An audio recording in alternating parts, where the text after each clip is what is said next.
ایک عورت نے مجھے بتایا کہ میرے شوہر کو مجھ پہ شک ہوا، اس نے ماضی شادی سے پہلے، دیکھو شادی کے بعد کی بات ہے، شادی سے پہلے کیا ہوتا رہا چھوڑو اس کو، ٹٹولا بالآخر میں نے اگل دیا جی میرا کسی سے غلط تعلق تھا، میں نے توبہ کر لی۔ کہہ رہے جب بھی پھڈا ہوتا ہے کہتے تم ہو تو وہی نا، میں نے کہا غلطی آپ کی ہے، کیوں بتا رہی ہو بھائی؟ وہ 100 دفعہ بھی پوچھ رہے ہیں آپ کیوں بتا رہے ہو، کیوں بتا رہے ہو آپ اس کو؟ تو ہمارا تعلق کس سے ہونا چاہیے؟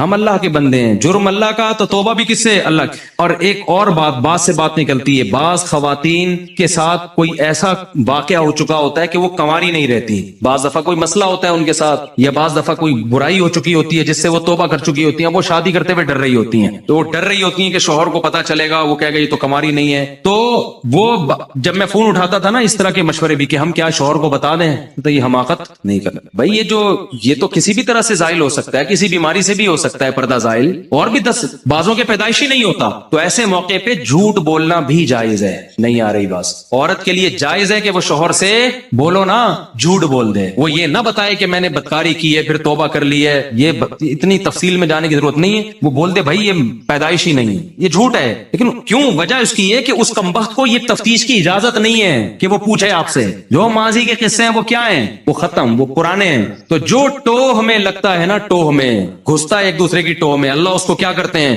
رسوا کرتے ہیں۔ تو گناہ ہو جائے کس سے تعلق؟ اللہ سے۔ ہم عیسائی تھوڑی ہیں کہ پادریوں سے جا کے یا پنڈتوں سے جا کے اپنے گناہ شیئر کر رہے ہوں، مجھے بھی لوگ آ کے بتاتے ہیں، میں کہتا ہوں یار مجھے نہیں بتاؤ کیا ہوا ہے، میں بھی انسان ہوں۔ ہاں ایک صورت میں آپ بتائیں، جیسے کوئی مریض ڈاکٹر کو اپنی بیماری بتا رہا ہوتا ہے علاج کے لیے، تو کسی بزرگ سے کسی عالم سے آپ کا تعلق ہے، آپ سمجھتے ہیں کہ اس سے میں مشورہ لے سکتا ہوں، اور مشورہ اس وقت تک نہیں لے سکتا جب تک میں اس کو اپنا پورا مرض بتاؤں نہیں کہ میرے اندر کیا گناہ ہے جو میں چھوڑنا چاہتا ہوں مگر مجھ سے چھوٹتا نہیں، ایسی صورت میں پھر مجبوری ہے بتانے کی تاکہ وہ اس کا کوئی علاج بتایا۔ تو اس کا خیال کرنا چاہیے۔ یہ اللہ کا دین کتنا زبردست ہے، اللہ نے ہمیں بتا دیا گناہ سے بچنا کیسے، ہو جائے تو کرنا کیا ہے۔ تو ہمارا رب ہے غفور الرحیم، جب توبہ کرو گے اللہ کہتے ہیں میں بتا دوں گا کہ میں لوگ۔ کچھ دن پہلے ایک واقعہ سامنے آیا، ایک آدمی کی شادی ہوئی، دلہن نے پہلی رات کو بولا کہ لہن ان یکتمن ما خلق اللہ فی ارحامہن، اللہ نے عورت کو حکم دیا، مسلمان عورت کو، کہ اگر تمہیں طلاق ہو جائے تو تمہارے پیٹ میں اگر حمل ہے، اس حمل کو، اس پریگننسی کو تمہیں چھپانے کی اجازت بولے نہیں ہے، اگر تم اللہ اور آخرت پر ایمان رکھتی ہو۔ یہ بھی ہوتا ہے آج کل، کیونکہ اس معاملے میں مرد عورت کی زبان پر اعتماد کرتا ہے۔ اگر ایک مرد نے کسی عورت کو طلاق دی، عورت کو اگر حمل ہے وہ چھپا لے گی اور وہ بتائے گی مجھے مینسز آنا شروع ہو گئے، مرد یقین کر لے گا بھائی 3 مینسز گزر گئے، عدت ختم۔ کسی اور مرد سے نکاح کرے گی، اس کو بتائے گی بھائی میری عدت پوری ہو گئی ہے، اس بات کا امکان ہے کہ وہ بچہ کسی اور مرد کے کھاتے میں ڈال دے۔ مرد تو نہیں دیکھ رہا کہ واقعی عدت ختم ہوئی ہے، یہ عورت جانتی ہے اور اللہ جانتا ہے۔ تو اس معاملے میں اللہ نے حکم دیا عورت کو کہ وہ خیانت بولے نہیں کرے۔ مردوں کو اللہ نے حکم دیا کہ جب بھی کسی عورت کو تم طلاق دو گے تو اس کا مال چھیننے کی تمہیں اجازت نہیں ہے۔ لا یحل لکم ان تأخذوا مما آتیتموہن شیئا، جو کچھ اس کو دیا ہے نا شادی سے پہلے، ایک دھیلا بھی واپس لینے کی اجازت بولو نہیں ہے۔ آج جہیز بھی جو وہ اپنے گھر سے لائی ہے نا وہ بھی ہتھیا لیتے ہیں، اپنے دیے ہوئے گفٹ تو واپس لیتے ہی ہیں، جو وہ اپنے گھر سے لائی ہے وہ بھی ہتھیا لیتے ہیں۔ یہ سارے قرآن کے احکام ہیں جس کی آج دھجیاں اڑائی جا رہی ہیں، کیونکہ ان احکام کا لوگوں کو علم ہی نہیں ہے۔ لوگ محرم میں کربلا، ربیع الاول میں جو مخصوص بیانات ہوتے ہیں وہ یعنی سیزن وائز چل رہے ہوتے ہیں۔ ہم لوگ جو پریکٹیکل لائف ہے، ہماری عملی زندگی ہے، جس کے لیے پیغمبر صلی اللہ علیہ وسلم کو بھیجا گیا، معاشرے کی اصلاح کے لیے، اللہ کے حقوق سکھانے کے لیے اور ایک دوسرے کے حقوق سکھانے کے لیے، اس پریکٹیکل لائف کی طرف ہماری توجہ نہیں ہے۔ ہم دوسری چیزوں میں زیادہ لگ گئے ہیں، بس وہ جوشیلی تقریریں، لوگوں کو رلانا دھلانا، یہ کام رہ گیا ہے بہت سو کا، سب کا نہیں۔ اہل حق ہر دور میں رہیں گے۔ تو اللہ نے حکم دیا کہ ڈیورس کے بعد آپ کو عورت سے کچھ لینے کی اجازت بولو نہیں ہے۔ ہاں خلا کی صورت میں مہر واپس لے سکتے ہو۔ خلا یہ ہوتا ہے کہ مطالبہ عورت کی طرف سے ہو طلاق کا، آپ تو نہیں دینا چاہتے، اچھی بھلی زندگی گزر رہی ہے، اسی کو دماغ خراب ہو رہا ہے اس کا، نہیں مجھے نہیں رہنا، تو پھر اس صورت میں مرد اگر ڈیورس دے تو وہ یہ شرط لگا سکتا ہے کہ میرا خرچہ واپس کرو، خام خواہ میں کیوں کرایا خرچ۔ کچھ دن پہلے ایک واقعہ سامنے آیا، ایک آدمی کی شادی ہوئی، دلہن نے پہلی رات کو بولا کہ آپ مجھے پسند نہیں ہو، میں تو کہیں اور شادی کرنا چاہتی تھی، ابا نے آپ کے متھے باندھ دیا۔ حالانکہ 6 مہینے سے تیاریاں چل رہی ہیں.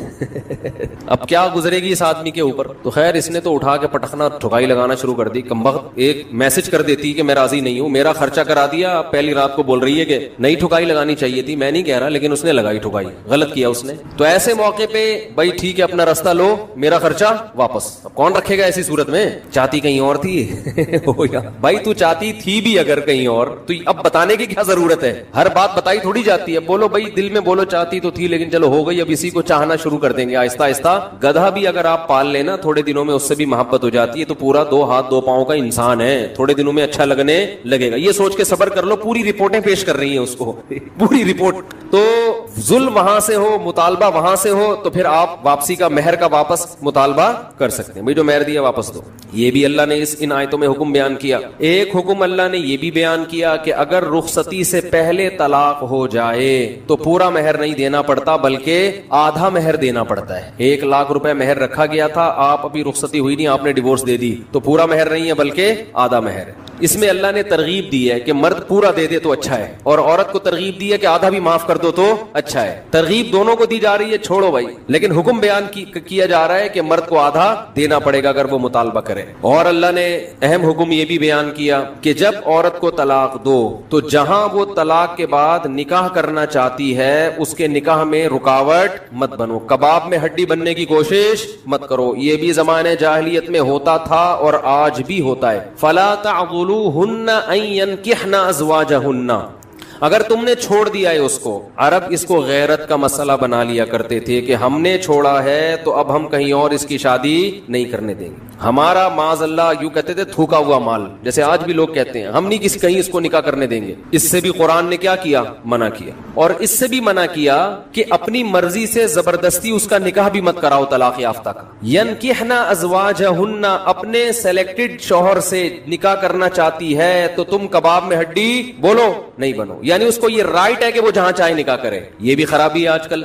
بعض علاقوں میں یہ خرابی ہے کہ بیوہ کو یا طلاق یافتہ کو نکاح تو کرنے دیتے ہیں, لیکن بعض علاقوں میں دستور ہے نکاح ہمارے ہی خاندان میں ہوگا, آپ ہمارے خاندان سے باہر نہیں جا سکتی. اس کو بھی قرآن نے کیا کیا؟ بولو ختم. نکاح بھی سے بھی نہیں روک سکتے, اور نکاح بھی وہاں ہوگا جہاں آپ نہیں بلکہ یہ چاہے. اس میں اللہ نے عمر کی کوئی قید نہیں لگائی. 40 سال کی بیوہ یا طلاق یافتہ ہو, 50 سال کی ہو, 55 سال کی ہو, یہ تمہارا ہیڈ ایک نہیں ہے. تمہیں زیادہ ٹینشن لینے کی ضرورت نہیں ہے. لوگ بڑی ٹینشن لے رہے ہوتے ہیں کہ تمہیں ضرورت کیا ہے, اب 4 بچے ہیں تمہارے, 5 بچے ہیں, اس عمر میں تمہیں شادی کرتے ہوئے شرم نہیں آتی. چھوڑو بھائی, کیا ضرورت ہے؟ تو اللہ فرماتے ہیں کہ تمہیں ٹینشن لینے کی ضرورت, بولو یہ اس کا ہیڈ ایک ہے, یہ تمہارا ہیڈ ایک نہیں ہے. جیسے کوئی 4 شادیاں کر رہا ہے تو اس کا ہیڈ ایک ہے نا, آپ کا ہیڈ ایک تھوڑی ہے. یہ آپ پتہ نہیں کیوں پریشان ہے, مفتی صاحب وہ کیا ہو گیا, وہی ان کا ہیڈ ایک ہے, آپ کا ہیڈ ایک نہیں ہے. یہ میں اپنی بھی درمیان میں لگا دیتا ہوں نا.